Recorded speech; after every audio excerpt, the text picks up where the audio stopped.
This meeting is being recorded. Here we go. It lets everybody know. Um, so this is our last meeting before summer break. We won't have another meeting until September. And we, at our next meeting, um, Brody's probably online, but Babcock Parks, sorry guys, I'm a little tired, is going to be presenting at the next meeting, and he's going to be presenting on the Anthropocene. Oh, look, guys. Um, Anthropocene on the songbird brain and behavior. That's the impacts of Anthropocene on on songbird brain and behavior. So I guess it's the kind of the human impacts, how the what we're doing as humans is impacting songbirds' brain and behavior. I have to unpack some of these words. So that will happen on September 29th, and I'll send out information. For people who are wondering, it's the same call-in number every time and the same password every time. So if you just put that in a safe place, I'll make sure we reuse the same one. I'm just going to see, I'll ask everybody to put yourselves on mute. I can hear some background noise, so there is somebody who is not on mute.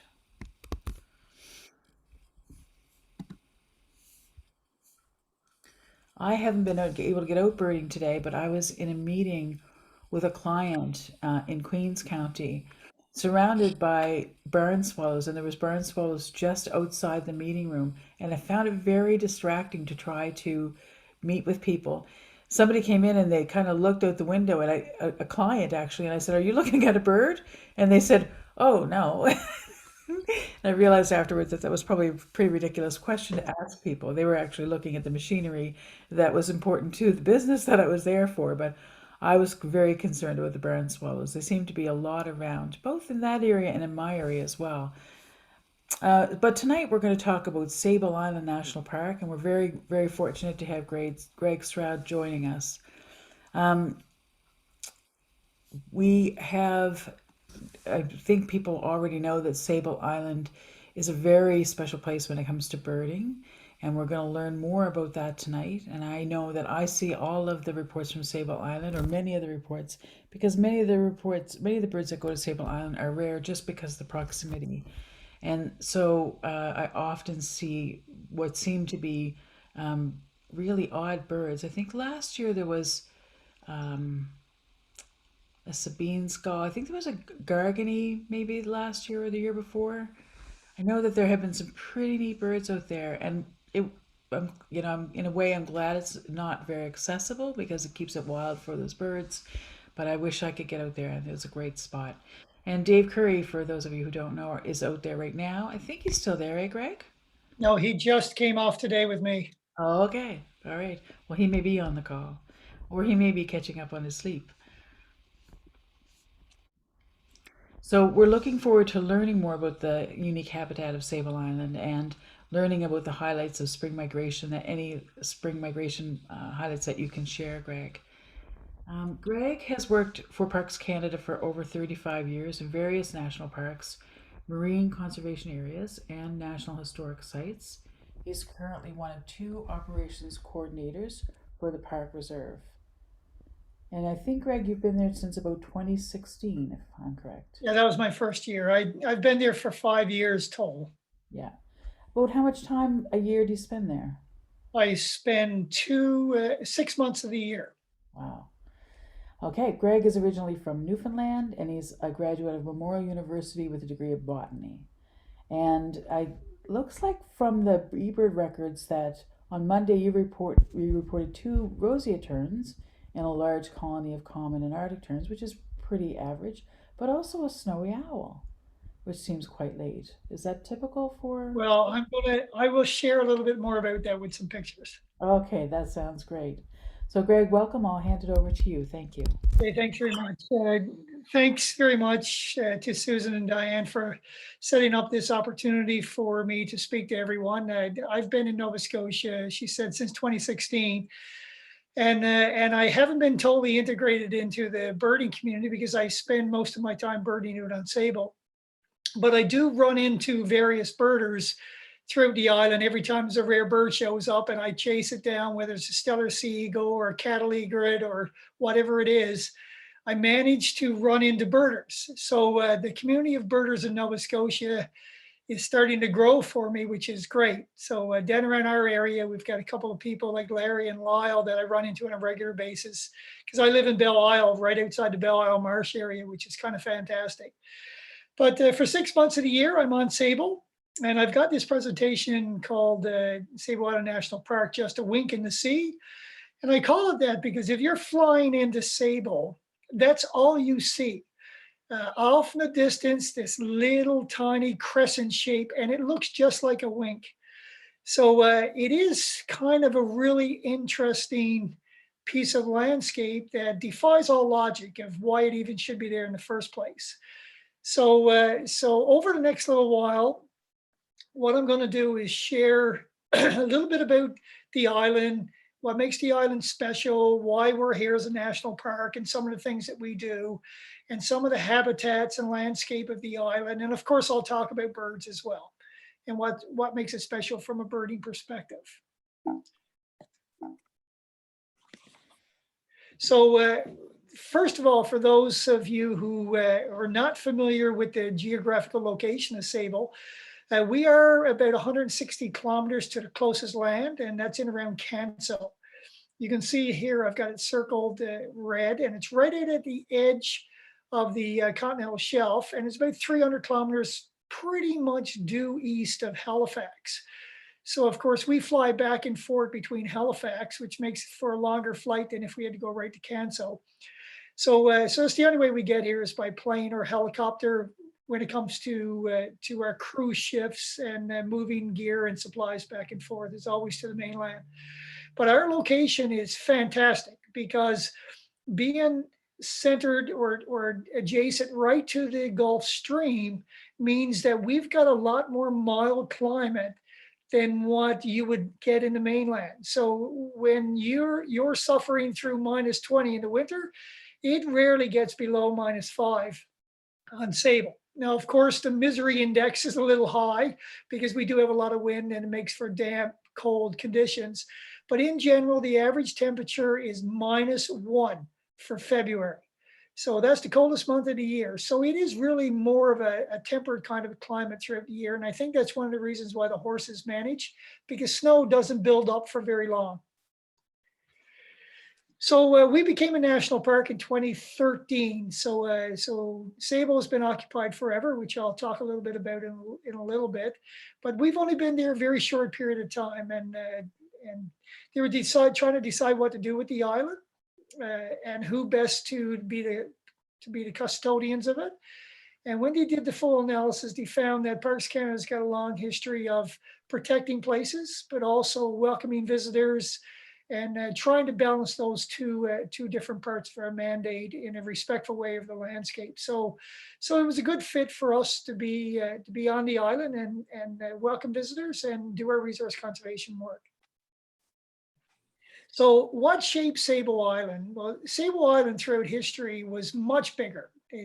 When the glaciers were here, the island really did extend a long ways closer to the mainland. But over the years, when the glaciers melted, of course, sea levels rebounded, flooding a lot of the previous land, and it left this little crescent shape. And you could see, looking at the map that I've got on the right side of your screen from 1766 to 1964, it shows that the island changes quite a bit. So it's really a shifting sandbar in the ocean. And it's shaped by all four of these things: the wind, waves, currents, and storm. And it just continues to move around quite a bit. And that's one thing that's exciting about it, because it does change literally overnight sometimes in a big way. So wind is very important. As you can see here, the wind is so strong in this particular day that these two people are leaning into the wind and not even falling down. So we've seen the wind whip up quite suddenly from dead calm weather, and it changes the sand dunes, changes the structures, it blows in everything. If you ever get to Sable, make sure all your equipment is protected because sand gets in everything because of the wind. The other thing are the currents. This picture was taken right at the eastern tip. And what we've got is we've got two currents, major currents that circle around the island. So we've got the Labrador Current, believe it or not, that swings down off the south coast of Newfoundland and swings on the north side of the island, where we got the Gulf Stream that comes up on the south side of the island. And those two currents have a tendency to circle in gyres around the island. And where these currents meet at the tips, you can see the wave action that can blow up from where they come together, which can be quite impressive sometimes. As far as waves are concerned, it's always wavy. It seems like even when the wind is coming from the southeast, the waves on North Beach is still coming in. So we constantly have wave action that's washing sand into the beach and changing everything that we have. And I don't have to talk about storms. When storms hit, they're absolutely incredible. Some of the sand after storms, it actually blows the sand around like snow. So our road that goes from our main station to our south beach can have 6 feet of new sand deposited in the road. So what we have to do is to use our bobcat to actually clear it as if it were snowbanks. So it can change that quick with storms. And storms can absolutely devastate dunes and at the same time build up other parts of dunes. It's a very dynamic landscape. So my wife calls it a hyper-dynamic landscape because it defies all rates of change for sure compared to any landscape we have in Eastern Canada. So the number one rule that I always tell visitors when they come is you can never have enough pictures of horses. Horses is the main reason why people visit the island. 98% of the people, I know I'm talking to a lot of birders, and Sable is known for birding in the birding community, but it is the horses that attracts people for sure. It's one of the most iconic symbols of the island. As a matter of fact, when I was growing up in Newfoundland, my aunt would always say to me, she said, if you don't behave yourself, we're going to send you out to Sable Island and live with the wild horses. So that was a threat that she always said to us. And because everybody knows about the wild horses, they've been protected on the island since 1960, when the school kids had a letter writing campaign to protect the horses, and Diefenbaker made the rule that the horses would be protected in perpetuity for all time, which they have been ever since that period. So this time of year is exciting from a horse perspective because you get a lot of foals being born. And this is a beautiful little foal that was born a couple of years ago. And I took that picture when I was out for a drive one morning checking beaches. So, I've seen at least 8 new foals so far this year, which is kind of cool. You do get lots of horse action. Now, I'm not a horse person, but, and birds is what attracted me to Sable from a work perspective. But I've learned to appreciate the wildness of horses. Very few places you can go and actually have a wild horse experience where they have no idea that their ancestors were brought here back in the mid 1700s. They don't know the history of the roundups. They don't know about the horses that were shipped off to the mainland into Shuby Park and sold to the mines and used as draught horses in various farms. So right now, the horses that are there are totally wild. And I've learned to appreciate the wildness of them. And it is pretty spectacular from a biology perspective to go out and just watch them do their thing, and the way they interact and the entire biology of the horses is pretty cool. So people always say, how do they survive in the wintertime? And this is one of the snowstorms that we had a couple of years ago. And the snow, by the way, just to let you know, this snowstorm, the snow lasted for 3 days. That was it. The winds turned around, sucked all the snow up, and it was gone again. But these horses, this is the second day of the snowstorm, and you can see the snow caked to the horses. Their fur is extremely thick. They developed this really thick fur coat, and it acts as an incredible insulation barrier to keep the snow from melting. So they have very little heat loss. So that's one of the ways that they can actually survive the winter is they have that thick layer of fur. And of course, the snow disappears after 3 or 4 days, and all the grass, marram grass that's on the island from the growth in the summertime is all exposed, and they can feed heavily on that again. So they have an ample food supply. They have thick coats, and they do remarkably well. The other iconic animal that we have on the island are the seals. It is absolutely fabulous. You want a wildlife experience. This one I was not prepared for. The gray seal population on Sable is incredible. We have the highest percentage of gray seals in the world breed on Sable. They breed at Christmas time. So to give you an idea of what it's like, here it is. You cannot walk on the beaches in the wintertime. We can't drive our vehicles. We have to use ATVs and try to get through the best way we can. All these white dots that you see in this picture, that's all baby seals that were born at Christmas time. 80,000 young gray seals will be born every single year. 80,000. We have 250,000 of gray seals. In the summertime, they hang out on the beach edges, but in the wintertime, when they're breeding, they go inland and they are everywhere. And it is quite spectacular. So this little pup, by the way, they nurse for 17 days. And then after that, they hang around the island for a few weeks, just living off their mother's fat.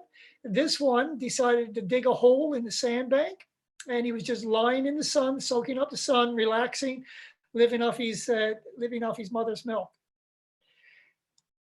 The other seal that we have that breed on Sable are the harbor seals. The harbor seals show up this time of year, and they start to pup this time of year. And we have at least two harbor seal pups that were born in the last week, which is pretty fantastic. And what's really neat about these is these seal pups almost go to the water immediately and swim around with their mothers. The gray seal pups do not go near the water for at least about a month.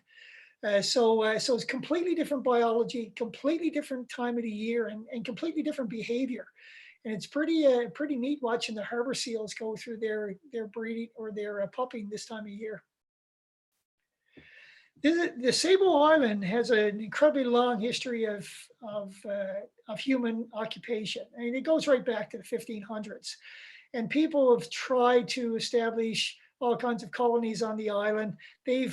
As I said before, they brought the horses, they let them go and wander around. They put all kinds of livestock on the island for future consideration. But it wasn't until 1801 when the island became permanently occupied. So this island is not what one considered to be the pristine island, totally untouched by people. Settlements were always on Sable since 1801. So various life-saving stations were established all over different parts of the island to help with the shipwrecks that used to come ashore, salvaging gear, and helping save lives. So they operated it right up till 1958. So for 150 odd years, permanent settlement was on the island, saving people from shipwrecks, which was incredibly fantastic. We see lots of the remnants of those occupations on the island today. And climate monitoring was extremely big as well. So it started in the late 1800s. And they did a massive weather station program here of upper air atmosphere balloon releases for 75 years. And of course, oil exploration, it wasn't until last year that they removed the gas rigs from the island. So they've been pumping gas out of the ground at around Sable for the last 30, 40 years. So it's pretty incredible. And again, as I said before, in 2013, we were established as a national park. So now our permanent population is down to 3, just the 3 of us. So Zoe Lucas is number 4, but she comes and goes based on what she does. But there's really 3 or 4 of us at a minimum on the island at any given time. And of course, the population increases based on researchers and visitors and contractors. So some of the shipwrecks that came ashore was like the Skidby in 1905, and you can still see parts of this Skidby today. So this is a picture that I took off of North Beach at low tide, and parts of the Skidby is still sticking into the ground. And this is pretty cool when you can see remnants of shipwrecks still around the island. As a matter of fact, 3 days or 4 days ago, when we took a run around the island, we came across a new area that was like a shipwreck field, where hundreds and hundreds of pieces of shipwreck in one little area, and that was a really fantastic find for us all. So this is where we live. This is the Sable Island Station, and we have a housing complex there that I live in and our two maintenance people live in. We have a visitor house, and this is where our Ipswich researchers, which Dave Curry is one of them, and Hilary Mann, another one, and Nova Scotia. Well, she's from New Brunswick, but great birders. And we have another personality that joined us. Three of these individuals spent the last week on the island doing work with the Ipswich, which I'll get into a little bit. But this is where we live. So you can see the island is very narrow. It's only about 1.5 kilometers wide, 38 kilometers long. So, and we're nestled right in the dunes. And you can see the dunes aren't flat. They're really hilly all around, which makes for some spectacular landscape and photography. So one question I get asked often is, where do you get your fresh water? And Sable has lots and lots of fresh water. We have 20 freshwater ponds, which people don't realize, but they're permanent ponds, and they stay with water in most of them for the year. It's very dry out there this time. Well, for whatever reason, it's dry in June. We had a very dry year. Some of these ponds are a lot smaller, but we do have permanent ponds on the island. And these ponds exist because we have what's called the freshwater lens underneath the island. So the rain and snow falls on the island. It percolates through the sand, and it builds, and it actually floats on the top of the more dense salt water.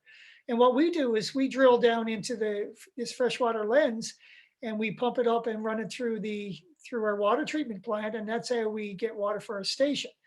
But it's not only us that take advantage of the fresh water. We have an incredible amount of life, like plants that use this. So you'd swear you were in a regular pond in the mainland when you see these yellow water lilies, these irises are pretty, blue flag irises are pretty common around our water areas. And in the lower lying areas that are more seepage areas, we get lots of cranberries. And the cranberries are huge on Sable. As a matter of fact, when the life-saving stations were in place, they used to harvest the cranberries by the barrel full and sell them for $5 a barrel, and they'd make about $1,000 to supplement their operation of their station. And you can imagine how many barrels. You can do the math how many barrels it would take to make $1,000 if you sell them $5 a barrel, and that's a lot of berry picking. So that all hands would go out picking berries in the late fall and ship to the mainland. So these low-lying areas or that lens that's just underneath the water is really important for the horses, because in the eastern section of the island, there are no freshwater ponds, but these horses have learned to dig holes in the lower parts, and they create their own water wells that they drink from. And this is what this horse is doing right here. And also when we get a lot of water around the edge of the ponds, we have a concern with quicksand. So this is our park ecologist, Dan Keeler, who didn't know that this area was quicksand, and I knew it was. I said, hey, Dan, just go out to the edge of that pond. And he went out, and just immediately he dropped right to his knees in the sand. So we do have a concern with quicksand around some of these pond areas where it saturates the sand and turns it into this soup-like mixture, which is pretty cool. So that's a little bit about Sable, plants, water, and where we live, and the dune structures. But I want to talk mostly about the Sable Island birds, since I'm giving a presentation to the Bird Society. So Sable is a fantastic spot for birding for a variety of reasons. Now, this bird you see here is a bittern, and we had one this bird showed up a few years ago, but we just had one show up 3 weeks ago as well, or 2 weeks ago. And it just ended up out in the pond, acting like bitterns do, with his head in the air, thinking it was completely camouflaged when it was right out in the open. So, so four main reasons or categories, what I call the sable birds. We have our wintering birds, the ones that stay here all winter and the ones that visit in the winter. We have our summer residents, the ones that come here to breed. We have our regular migrants that just blow through in the spring and the fall, and we expect them every single year. And then we have the vagrants, and that's what I call the adrenaline birds. Yeah, that creates a lot of excitement for us. And again, I apologize to the birding community of Nova Scotia. When I post these things, it always comes up for Halifax and the eBird. And then people go, oh, it's a sable. So anyway, I apologize for that, but it is pretty exciting when these birds show up. Okay. And that's what keeps me going. One of the reasons I took the job in Sable, because of the incredible opportunities. I just want to make a note too. If anybody doesn't have their screen muted, How's the fish? if you could mute it, that would be great. Try it. Did you mute it? I didn't know. I know somebody is still speaking on the screen. I don't know, Diane, if you can mute all participants from your perspective. I think I've got it now. I'm Okay. on. Thanks, Greg. Okay, no problem.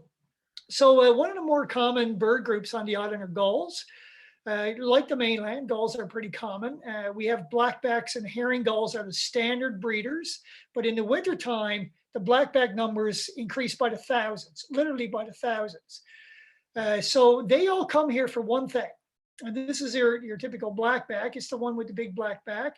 In Newfoundland, we call them, my grandfather always called them the saddleback because he had the black back on them. So the reason they come here in the wintertime is because of groceries. In life, I always say it all comes down to groceries, and gulls are no different. They come here en masse because of what you see in the background. Gray seals at Christmas time are here, but 250,000. They're having 80,000 pups, and there's a lot of death and there's a lot of dying, and the gulls come to feed on the dead seals. That's their main food source, especially the blackback gulls. The herring gulls, we don't see them as often feeding on the seals, and the herring gulls, most of them leave. So we have very low numbers of herring gulls in the wintertime and extremely high numbers of blackbacks. The other gull that shows up in really high numbers by the hundreds are the Iceland gulls. So these birds nest usually up in the Baffin Island and all across the north, the northern Arctic area, and they come down in incredible numbers off Nova Scotia, but Sable, they are everywhere. So you'll see flocks of 100 Iceland gulls, and they don't feed on the seals. You see these birds just out feeding in the surf or along the beaches. For whatever reason, they don't seem to have acquired the taste for seal, and maybe because they don't raise their young. The blackbacks have figured out that seals, because even now, this time of year, there's a lot of dead seals, and there'll be a lot of dead seals throughout the summer. They feed their young on those as well. So Iceland gull is a very common gull in the wintertime. Kittiwakes are also very common in the fall and in the spring and during the winter. So it's another visitor that we see. So the black-legged kittiwake. And you can see here the wingtips are always they look like they're dipped in ink. There's no white cells in them. And they have that really nice limey yellow colored bill with no red dot on it. So we get a large numbers of kittiwakes coming, visiting the island as well. They used to nest on Sable at one time, but they don't anymore. The herring gulls are a common nester, so their numbers actually do start to increase in the summertime. So in the winter, they leave and go down off Maine or off the mainland Nova Scotia, and a lot of them come back just to raise their family in the spring. So they, unlike the blackback gulls that have a tendency to nest in small, loose areas up on the dunes, and they're more solitary.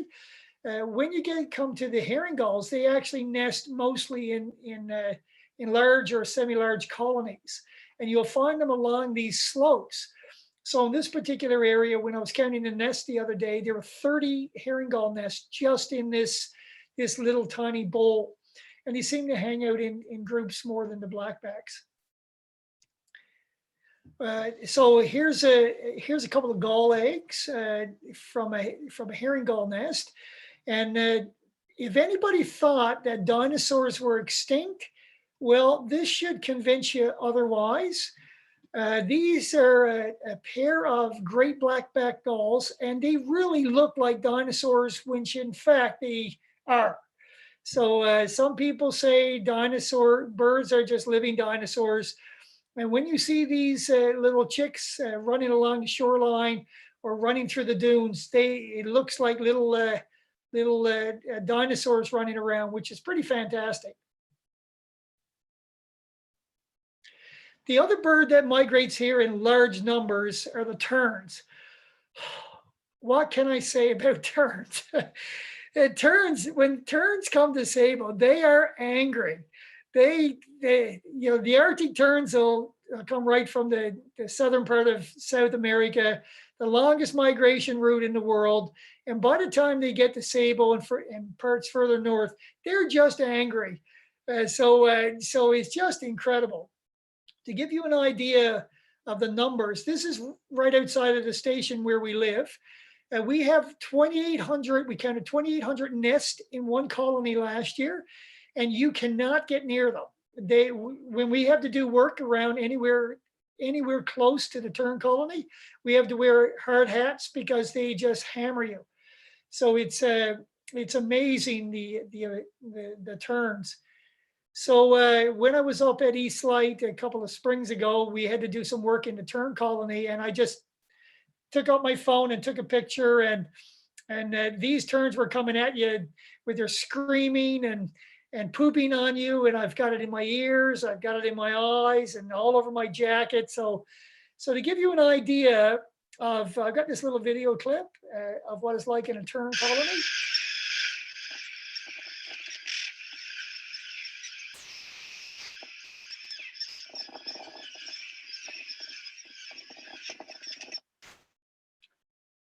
Okay, so you can see the bird diving at me, and they go kek, kek, kek, kek, as they just before they hit. So it gives you a little bit of a warning. But it is incredible when you're in one of those tern colonies. It's absolutely overwhelmingly exciting and frightening all at the same time. So the colonies are made up of three different species of terns. The common tern is very common in around Main Station, and this is a common tern right here. You can see with the orangey spill with the black tip.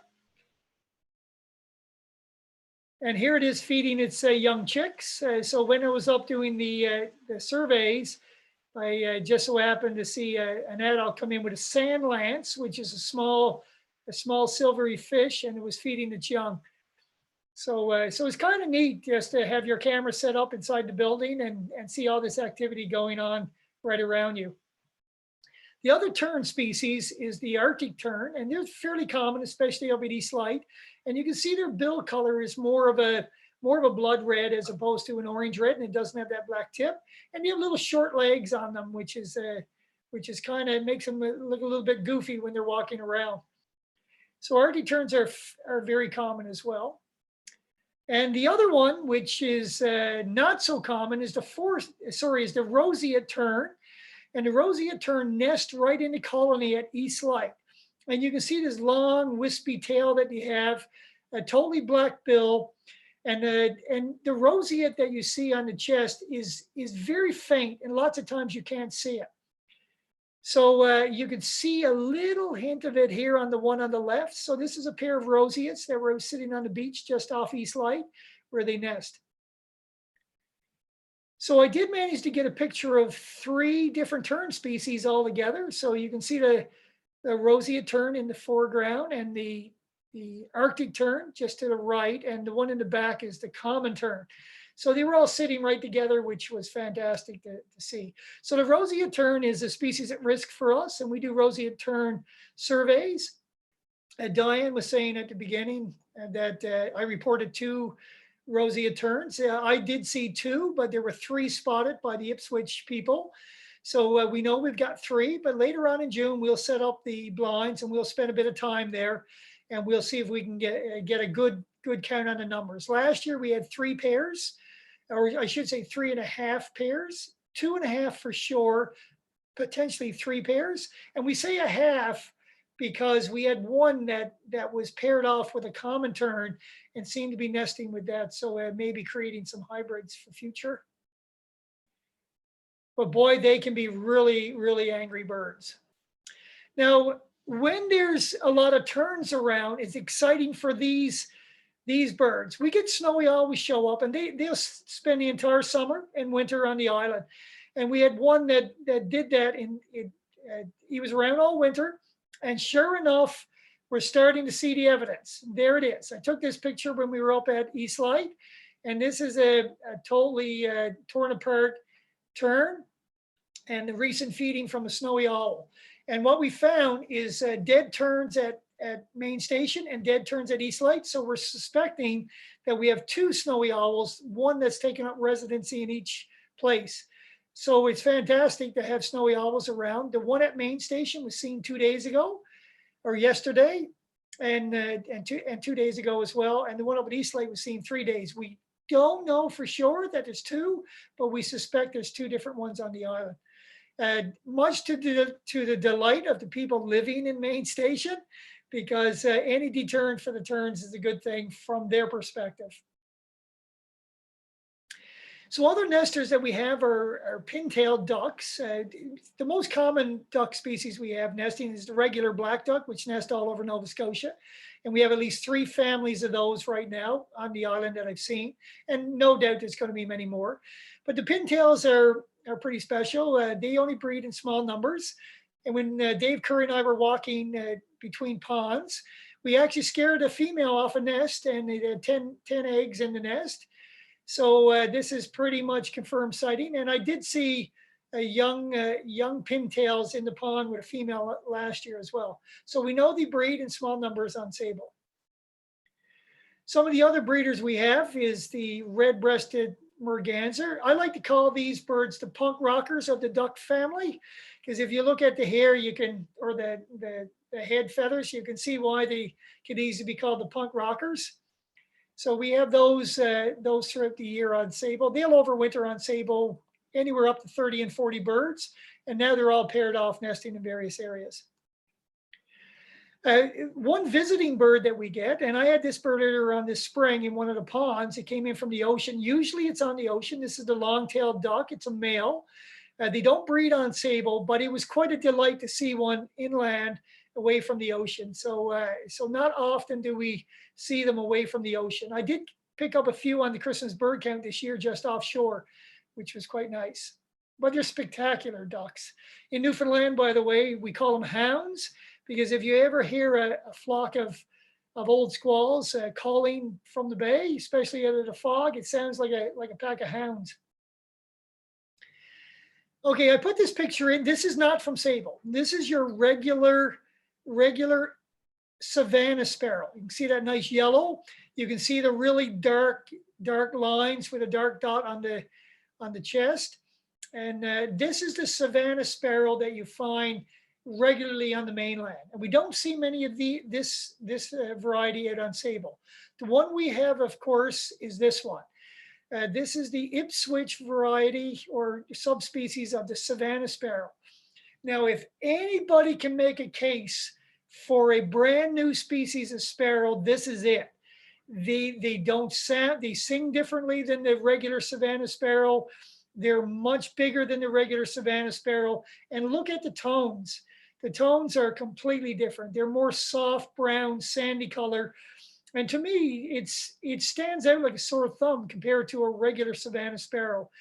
So if I could convince the powers to be to turn this into a real species, we would probably call it the Sable sparrow or Sable Island sparrow. It is certainly a remarkable bird, and it nests nowhere else except on Sable Island. Even though it's called the Ipswich sparrow, which they knew it only as the wintering sparrow because it would show up in the winter, then off Ipswich in Massachusetts and the outer coastal islands, and it would disappear in the summer, and nobody knew where it went until they found the breeding population on Sable. Another good reason why it should be its own species. in my opinion. So they lay usually 4 eggs in a nest, and the interesting thing about the Ipswich from laying eggs, they'll start real early. So at least 5% of the population will overwinter on the island. Most of them migrate out, but the ones that stay and make it through the winter, they get the first crack at the nesting early in the spring, and they could have easily 4 or 5 clutches because we've got very late falls, and by the time the fall comes, we have an incredible amount of Ipswich on the island. The population estimate is around 5,000 or so of breeding birds, but in the fall, the numbers can easily be up to 15,000. And when I was talking to Hillary, who is the lead researcher for the Ipswich work that was done last week, she said that she couldn't get over the lack of Ipswich compared to what she's used to doing in the fall. So when they were here in the fall, they were doing all the banding of the Ipswich. So this is a band that actually was, I think this band might be from the States because it has that double black and white. They band them down in the States as well as here in Canada. And what I do is I go out in the springtime, and it's like a little game of treasure hunting, of looking for the birds with the jewelry. And we keep track of it and then give those reports to Hillary and her team. So they had 3 of them out, including Dave Curry, was lucky enough to come out for a week or so. And they did all the transects and did all the resightings of the banding birds to do some population estimates and of the birds, or success, or probably more the success from overwintering. But anyway, we've got these banded birds on the island now, and it's always adds a little bit of fun to the birding. In the fall, they're absolutely spectacular looking. They got that really nice soft brown tones, and there's just something very, very, calming about a fall Ipswich sparrow, and they're very friendly. So I've had them land on my boots, and it's just when I'm sitting around in the grass, and they seem to be a little bit more friendly than the adults. Another breeding bird we have is right in our main station is the least sandpiper. Usually they breed further north, but a few islands off Nova Scotia, you'll find them breeding. So they just showed up last week, and they're in full breeding courtship now, and we've seen them do their mating and listen to the courtship displays high above us, which is pretty fantastic. Most people don't get to see these things in their breeding habitat, and it certainly adds a lot to the bird watching experience. One of the shorebirds that visits Sable Island, and believe it or not, it stays here all year, are the sanderlings. We get 350 to 400 sanderlings that overwinter on Sable. And they're the cutest things in the world. So you see these things running back and forth all the time at the water's edge. So because of lack of snow on Sable, it's more like a Florida birding experience, watching all these sanderlings running around on the sandy beaches in the wintertime, which is pretty fantastic. Other shorebirds that show up on a regular basis are black-bellied plovers. And by the way, we had one last week as well. Not very many show up in the spring. Usually they start showing up in August, and they're fairly regular right through September, October. I had one on the Christmas bird count this year as well. We also get dunlins moving through. So fall is my favorite time for birding on Sable because we get a lot more shorebird activity, a lot more potential warbler activity, and birding in general is just a little bit more exciting in the fall. One spring I was taking some pictures of terns, and this picture was taken in June, and a ruddy turnstone was running around the field. I guess it thought it was in the high Arctic. They should have been a lot further north than Sable, but this bird stayed around all summer long. So I don't know why it didn't go north if it was injured, but it seemed to do well. Oh, just let me go back to this one for a second. We had some visitors there in the fall, last fall, and we were watching these turnstones, and they do show up regularly in the fall. There are no rocks on Sable as such. So what these turnstones were doing, they were going through the horse poop and they were flipping the horse poop over as if it was as if it was stones, and then they would be eating the insects in the horse poop. So that's what one of the visitors called it. They called it the ruddy poop tosser instead of a turnstone. And it was kind of crazy watching them go about their activity on Sable. Just this past week, I had a call when I was out fixing some of the fences from the Ipswich people who found this redneck phalarope, which was kind of neat. It's only my second record of a redneck phalarope on the island. So these kinds of things creates a little bit of excitement. They certainly can be expected because they are fairly regular phalarope off the coast of Nova Scotia. Sometimes we get purple sandpipers. They show up, and this one was showing up being very unlike a purple sandpiper, and it was hanging around the pond edge inland away from the coast, as opposed to in a rocky storm-beaten headland where you usually find them. So this bird was very cooperative, and it just didn't fly away, and it stayed for about a week or so, and then it left again. We get lots of elsids around the island. Most of them you don't see. We usually see them show up as dead birds, and they get washed up after storms, especially this past winter where we had hundreds and hundreds of dovekies wash up. This is a thick-billed murre, and it was hanging out on the beach just like a penguin, which is pretty fantastic. So sometimes you see them hanging around the beach. Hillary told me that they had one fly by them the other day when they were doing one of their surveys as they were coming back on the beach, which is pretty neat. So you do see them off and on. Sometimes you see razorbills, the common murre, thick-billed murres, dovekies. So they can all be expected to be seen on Sable. This poor guy got blown in on a storm, and it is not looking too happy. So herons and egrets show up on the island on a fairly regular basis. So this spring we had 2 great egrets show up, and this heron showed up, and it found a nice steep bank to stay out of the wind, and it was just sitting there soaking up the sun. And you can see it's got one of his legs drawn right up into its feathers to try to conserve as much heat as possible. So sometimes they show up, sometimes they die on the island, sometimes they don't. If they find the right food source in some of the ponds, like all those little what's called mummichug fish, they can do quite well. So Zoe and I was watching a great egret last fall fish for a half an hour on mummichugs, and she just looked at me and said, "Boy," she said, that bird is just being a glutton. So they'll come out here and feed if they can and conserve their energy, and then they can fly back to where they came from. We had a green heron show up a couple of springs ago, which was fantastic. And you can see the green in the feathers here. So I took that picture early in the morning, and it was beautiful sunlight. The best thing about birding out here, there's nowhere really for these birds to hide. There's only one tree on the island, and that's really a shrub, and that's pretty much on its last leg.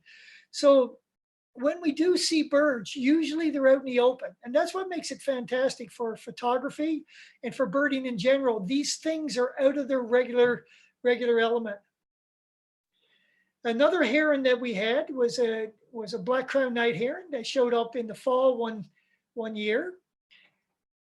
And last year we had the yellow-crowned night heron show up in good numbers. We had 3 immatures and one male show up on the island, and they pretty much stayed around all summer, which was pretty fantastic. Now, songbirds come through here in incredibly large numbers. Sometimes the first year I came here, I was down on South Beach in the fall on the 23rd of September, and we had a massive fallout of hundreds and hundreds of warblers and songbirds littering the beach. So that's what makes it exciting too after storms. This particular picture was taken after a big wind event and brought in a bunch of cedar waxwings. And of course, they like to hang around in trees, and there are no trees. So they all went to our little tower right in Main Station.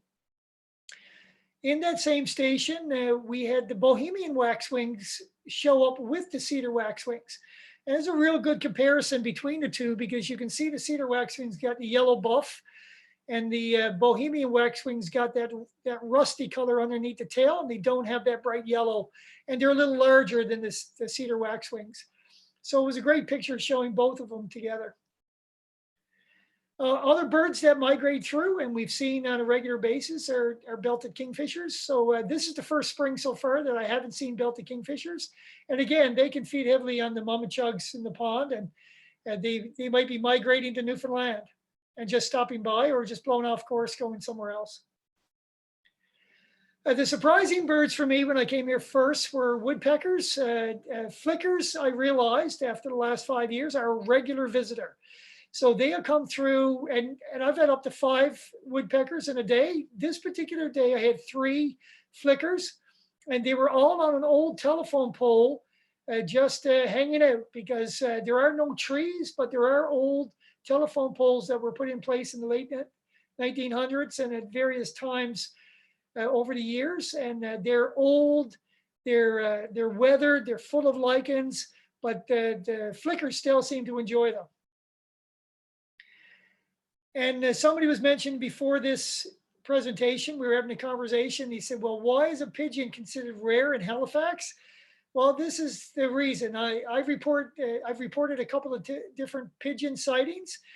This particular one, you can see it got bands on its legs, and we got numbers off the bands, and we did some checking. This pigeon belonged to the Pigeon Society of New York. And they released a bunch of pigeons. They do this every year. They have all their pigeons. They drive them a distance away and they release them. And they have competitions of which ones will come home. First, this one did not make it. It made it to Sable Island and it didn't leave. We first found it at the very tip of the island. Then it made its way to our main station where it eventually died. So Zoe collected the bird and sent it off to the mainland.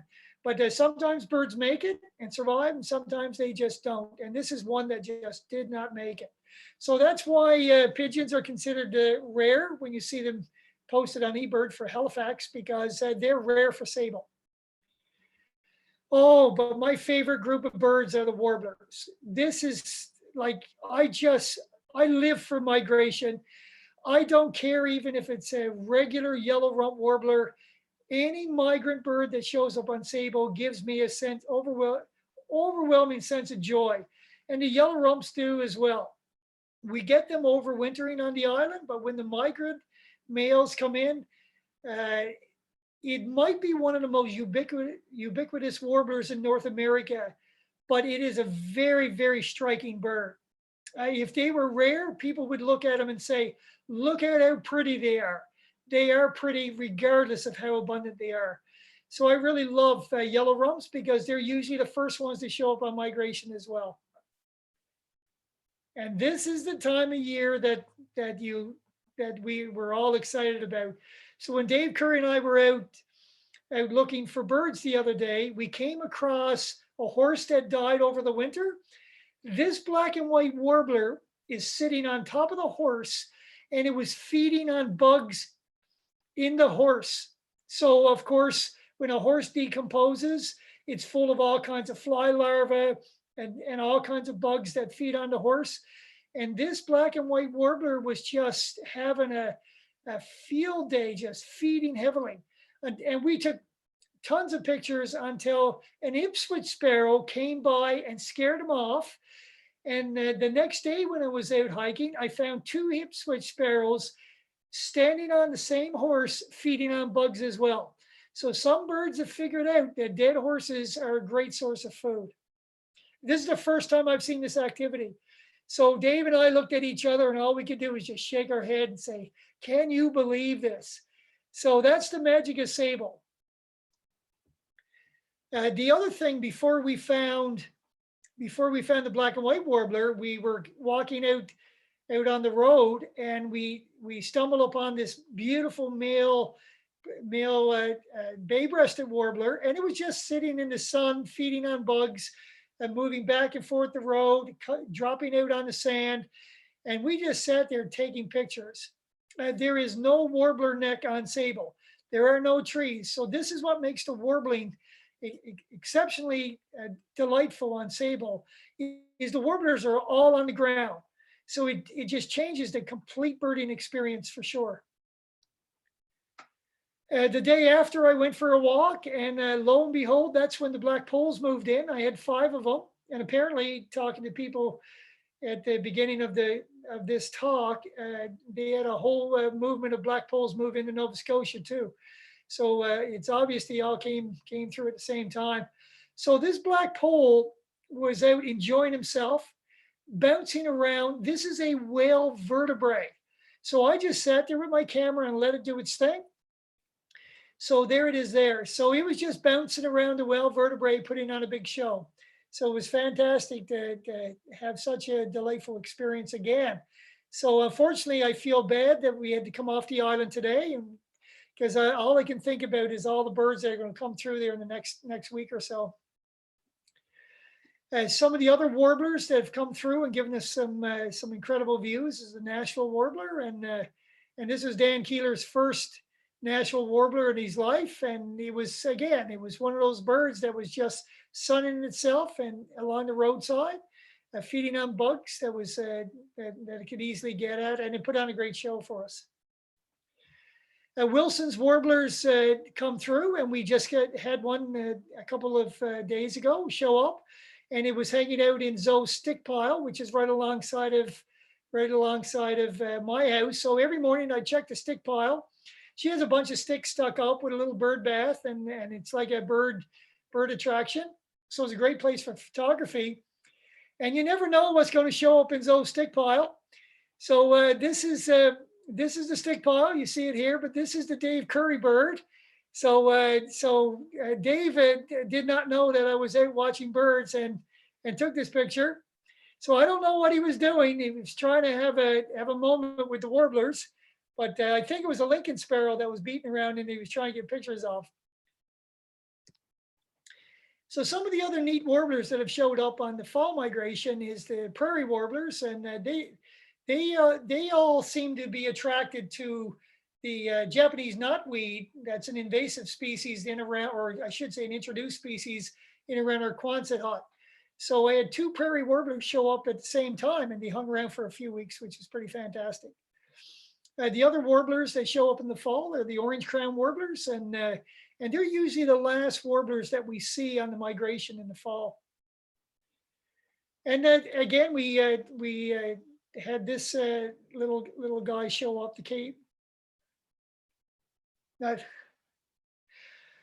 Anyway, it's another one of the little warblers, and it's been a very long day. So the chestnut-sided warbler in fall plumage. So it doesn't have the chestnut side on it now. It's just got that beautiful, beautiful silvery chest. So that one showed up in the fall last year as well. Some of the other rare ones that have showed up is the yellow-throated warbler, and this one showed up at East Light in the fall, and it just hung around for a few days. Actually, it was there for about a week and feeding heavily up there, and then it seemed to have left. But that was quite a surprise. I didn't expect to see a yellow-throated warbler right on Sable, so that was a fantastic one to see.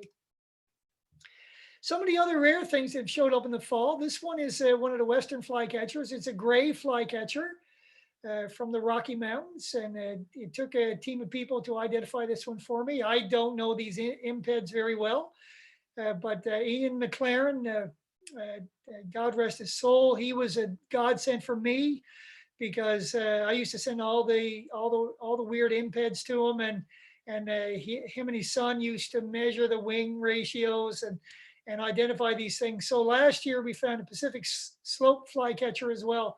So anything that shows up late in the fall that belongs to the Impedinax group, then that creates a bit of excitement out on the island. Actually, anywhere in Nova Scotia, it creates a lot of excitement. We also had tanager show up as well. So this is a scarlet tanager. And the thing that surprised me one day is we had some white-winged crossbills show up, which you would never expect out on Sable.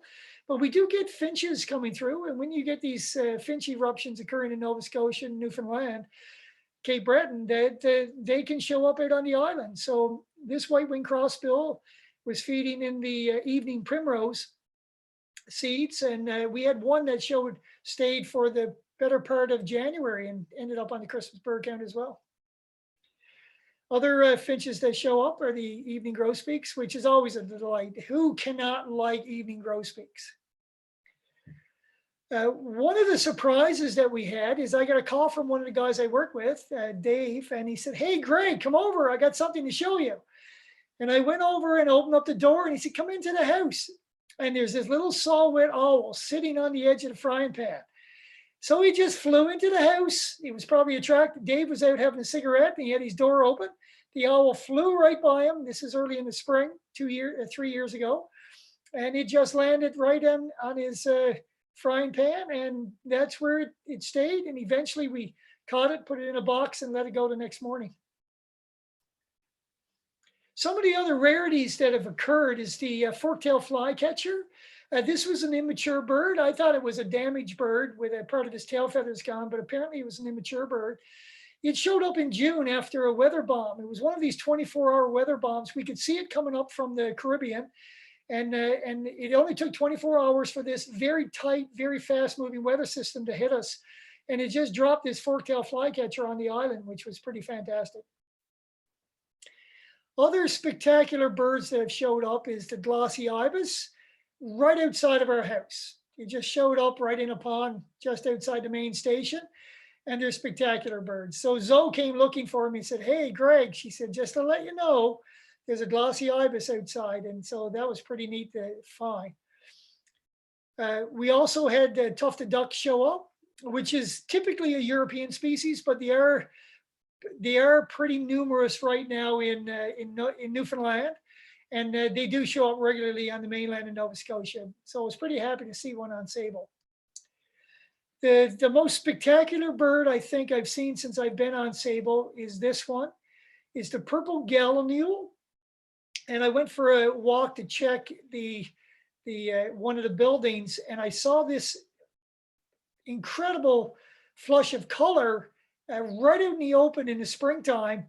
So I always have my binoculars with me, and I couldn't believe my eyes to see a beautiful male purple gallinule. And I showed the picture to my wife, and she said, "Greg, it looks like a rainbow threw up."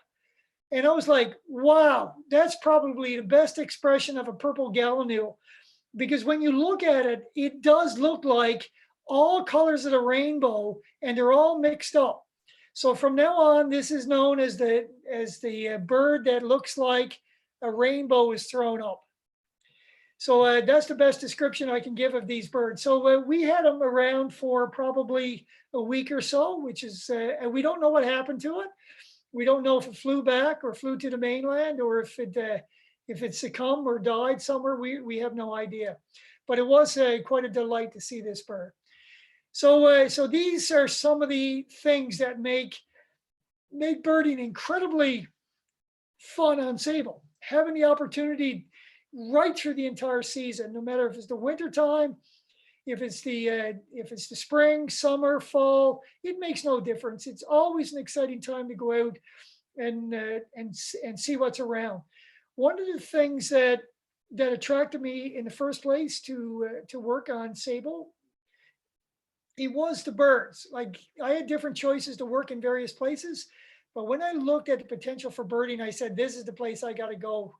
To have the opportunity to live for 6 months at a time on Sable is pretty spectacular. So being a part of Parks Canada, we did come here for a specific reason. So I'll clue up the presentation by just sharing some of the things that make this place special. It's not only that it's a great place for the horses and the seals and for the birds and the plants, but as Parks Canada, we're now the custodians on behalf of all Canadians, and on behalf of you and everybody else. That's our job, to take care of the island as much as we can and share it with people. So we have our entire resource conservation program. We have our heritage conservation, our visitor experience component, and our external relations. And that's what we do as far as Parks Canada is concerned. And we have almost 50 national parks in the country, and the numbers are still growing. So hopefully we'll still be able to grow the family of parks all over the country. And it is kind of a privilege to work with an organization that celebrates and conserves some of the most incredible landscapes we got in the country, including Sable Island. So from a resource conservation perspective, is not only about our endangered species, but it's the long-term monitoring that continues with the gray seal population by the DFO researchers. And also it provides an opportunity for the rare sweat bee. So this particular sweat bee is called the Sable Island sweat bee and is found nowhere else in the world but Sable Island. So this particular one is an endemic species to the island. So we have a long-term monitoring program to follow and track these different species to make sure that we do whatever we can to ensure that they survive. It's not only the resource conservation, but the heritage conservation too. So we have an entire program who catalogs our shipwreck information, all the life-saving stations, and all the other heritage aspects of the island to make sure we've got a good recording of what makes these things special as well. So I come from a background of visitor experience in all the different national parks and national historic sites that I've worked in. My job was always helping people experience these places to their fullest. You can see here an actual, for goodness, cruise ship on the left that brings visitors every year. We've got Adventure to Canada showing up in June. I get to fly to Newfoundland and join the cruise ship and spend 4 days on the cruise ship and then get off the cruise ship with the visitors when they come to the island.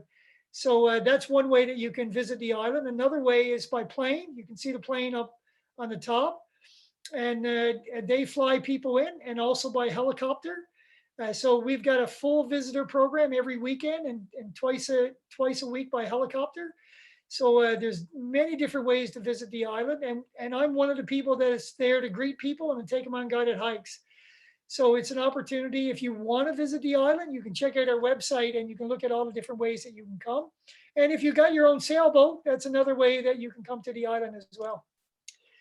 The last thing that we do, and this is where I'll finish up the presentation, is we like to bring what we do to people. So this is a particular program that was done by CBC, and this is Rick Mercer. And Rick Mercer came out and did an episode on 22 hour. This hour is 22 minutes. And this is Zoe Lucas, who's a longtime naturalist on the island, has lived there for about 50 years, and our former park manager. And they did a program, and this program is shown on television, and it teaches people about what Sable Island is like. So they came out and did a program on the seals through nature of things, which you can actually Google Nature Canada and see that entire program, which is fabulous, to show the winter of Sable. And there's a new film coming out called the Geographies of Solitude of Geographies. And it's all about Zoe and what she does on the island. And it's winning all kinds of international awards. So keep that in mind. You'll see that coming up for sure in film festivals and lots of advertising for that as it's being shown through Nova Scotia. And it's won so far all kinds of international awards, which is fantastic. And this is another thing we do, is the opportunity to speak to you. And this is probably my 7th or 8th presentation over Zoom and different means. And I've done them live as well for groups in Nova Scotia. So it's all about bringing our parks to people in their homes and in their places. So I want to thank Diane and Susan and Nova Scotia Bird Society for inviting me to speak on behalf of Sable Island and share some of the things that make this island special and why it's so special to me. And I tell you, there's not a day that goes by that I take what I do for granted. It gives me a great sense of satisfaction to know that I can live in a country that's fortunate enough to have such an incredible family of national parks. So thank you, everyone. And if you have any questions, I'll certainly be around to answer some for you if you have time. So I'll let Diane do the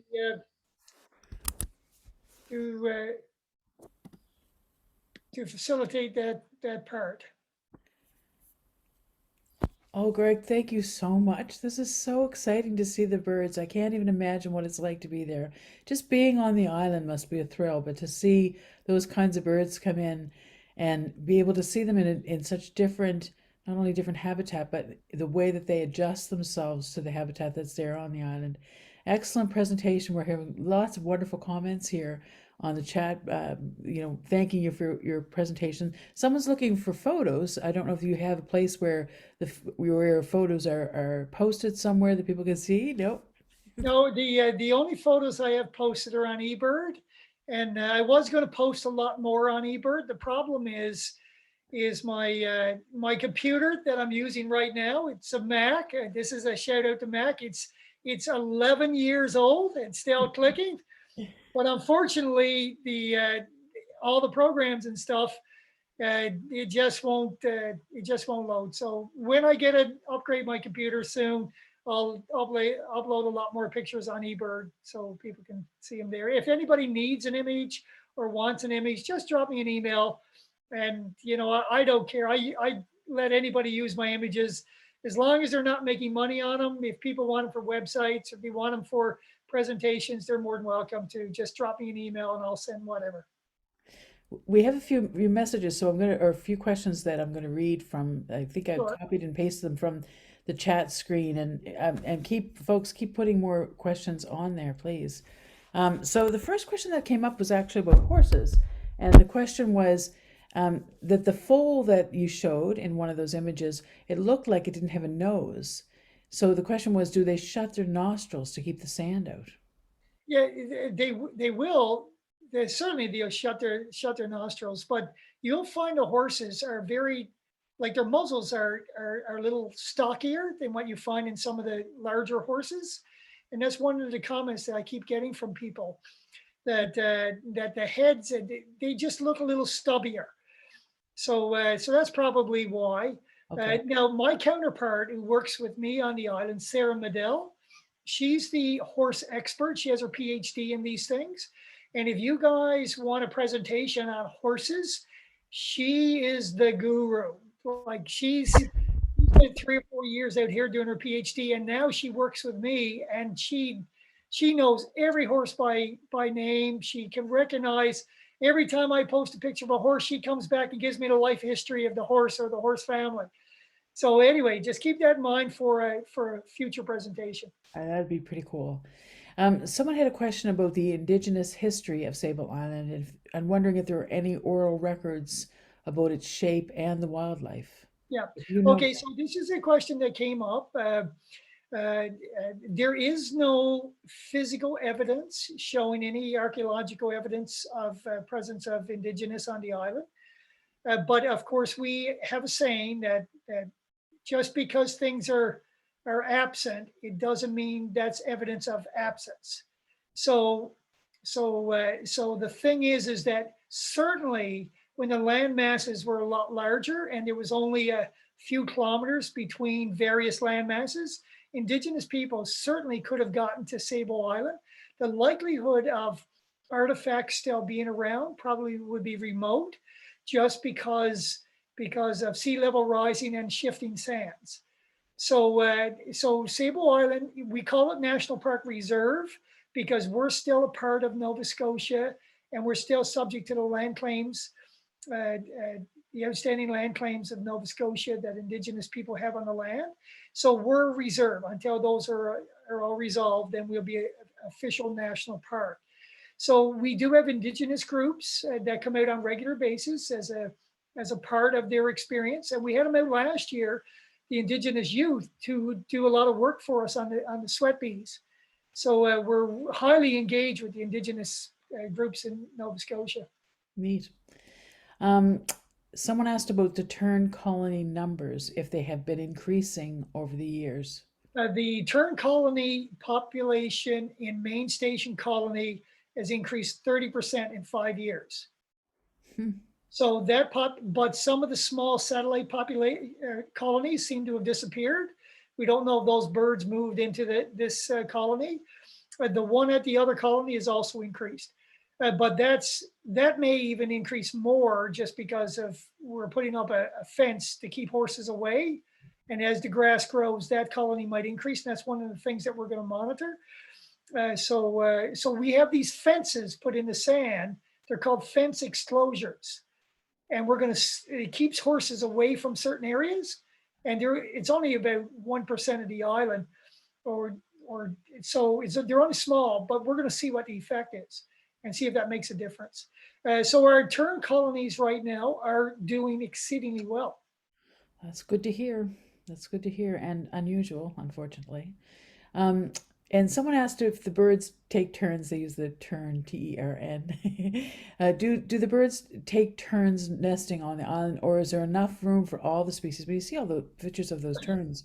It's quite a large number there. Yeah, so we'll see the two colonies that we have are mixed colonies. It seems like main station is mostly common terns with some Arctics, and a lot more Arctics are up in the East Lake colony, and that's the only place for the roseates nest. So we got 3 species nesting in one colony and 2 species nesting in the other colony, but there's never a switch between, say, the all Arctic and now so it's always a mix. When I was doing research in Terra Nova, I used to monitor all the tern colonies out on the islands, and we see sometimes they would shift around from island to island. So there was a lot of movement, but not here on the island. There's 2 main colonies right now, and they're like clockwork. They show up on the same date every year. My friend in Newfoundland said the same thing. I watched them for 20 odd years there. They always showed up on the 21st or 22nd. And he sent me an email the other day. He said, your godlike status still exists, because he's been watching since I left and they still show up on the 21st. It's hard to believe It's amazing. that birds can migrate so far and like clockwork just show up at the same time every year. Yeah, it is amazing. Someone asked if you have an outreach education program for school connections. We don't, but if there's requests for schools, like sometimes people go out and do presentations for schools, but we don't have a designated group for that. But the thing is that if you have a school group and you want to patch in with Zoom, because we now got StarNet, I know people poo-poo Elon Musk, but I am telling you, Elon Musk is improved my life considerably. Because we've got StarNet on the island, so we can have these presentations from Sable Island.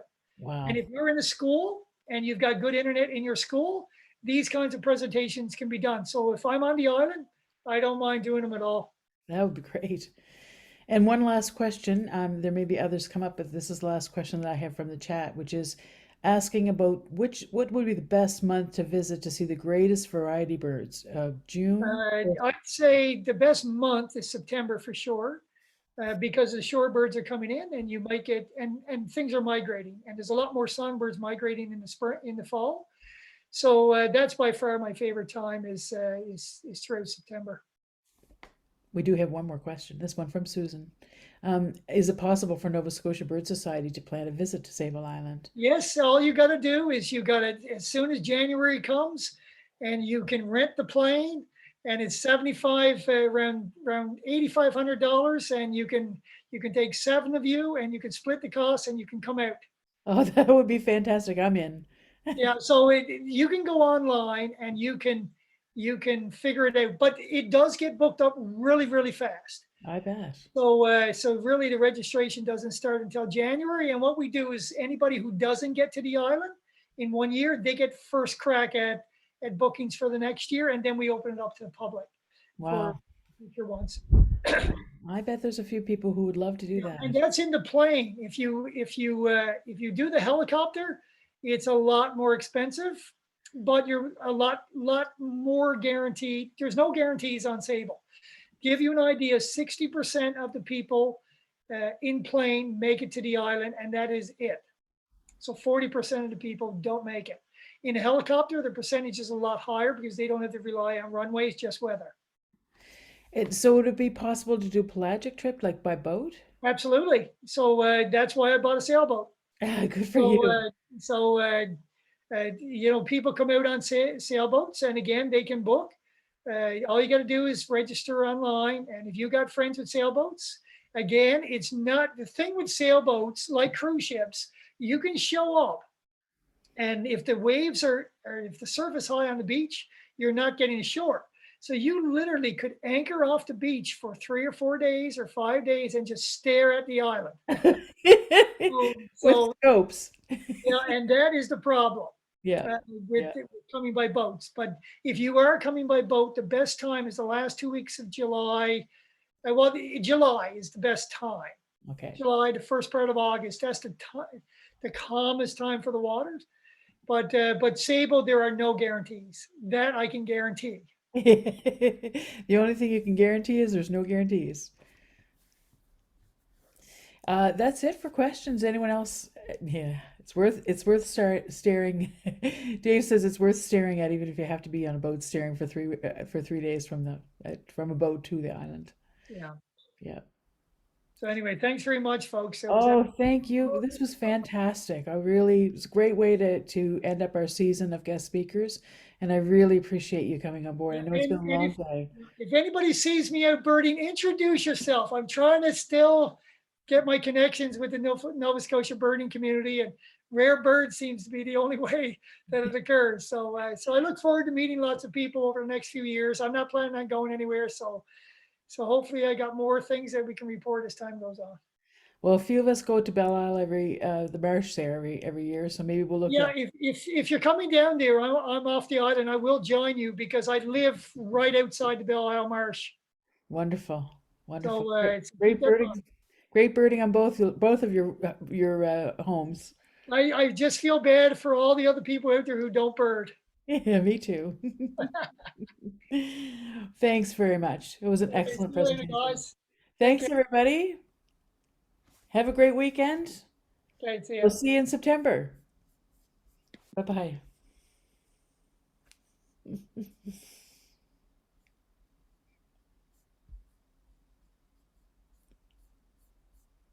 Hi, Simon.